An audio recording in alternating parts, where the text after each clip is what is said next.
we have noted over here, like there are 6 built-in data types which are supported in TypeScript.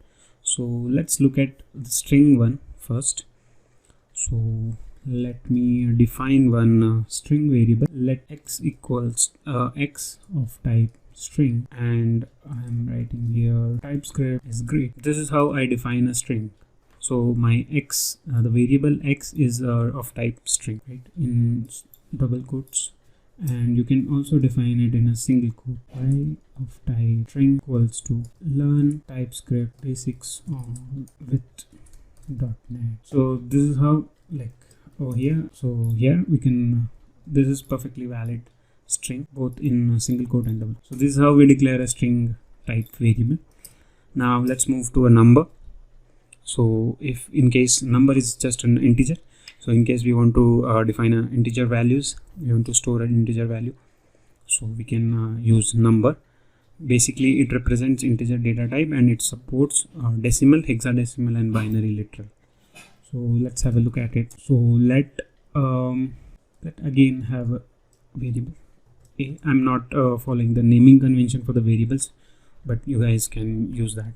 So I'm just for the demo purpose, I'm putting any variable names.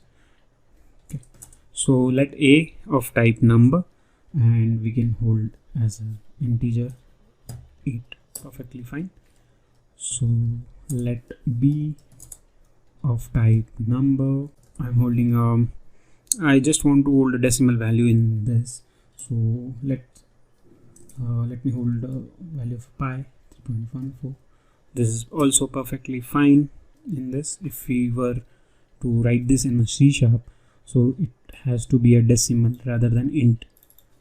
Correct. So in TypeScript, the number type of data type holds all the values which are decimal, hexadecimal, binary, literal or octal, right? So those can be, we can store those values over here. Now moving to the next, which is Boolean. That is pretty straightforward. It represents true or false.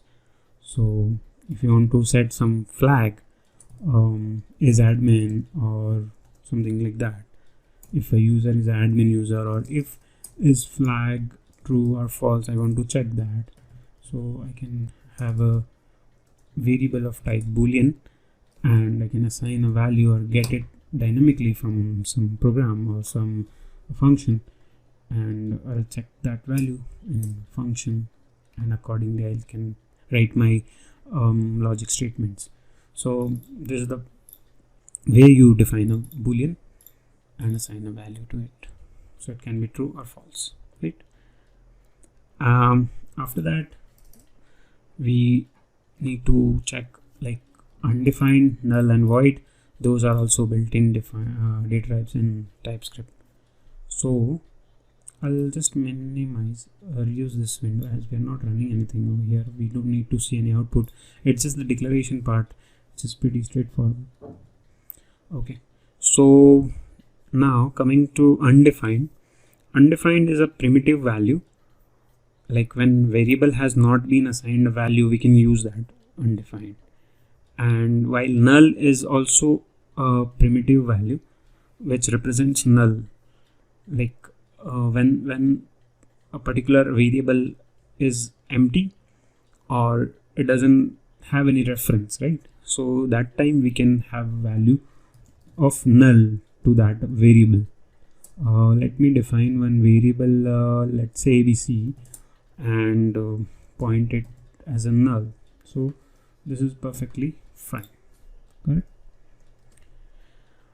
So, and after that, in order to differentiate, I'll show you one picture using that. Like I found that on Imgur, so you'll be able to differentiate between null, undefined and non-zero value. After this, we have a void, data type of void, which is the last in built-in data type segment. So that's void is like in C# and Java, we use void as a written type, right? Like when a function does not return anything, we use void keyword, right? It's the same thing in TypeScript, and it is also a type of so void type can have undefined or null as value, whereas it cannot have any value. Like the void type can have undefined or null as a value, whereas never cannot have any value. So there is one more data type called never. So there's basically a difference between never xyz of type never. This is also perfectly fine in TypeScript. But if we define a variable as let a pqr of type null or undefined, I'll say undefined. So when pqr we have a like, so void like we are discussing about void over here. So the void type can have a value of undefined. So if we define something, some variable as a void, so it can have a value of undefined, that is fine. It can also have a value of null, that is also fine, but it cannot have a value as never. That is not allowed here. It gave us the error. Never only refers to a type, but it is being used as a value. So that's what I was trying to show you, the difference.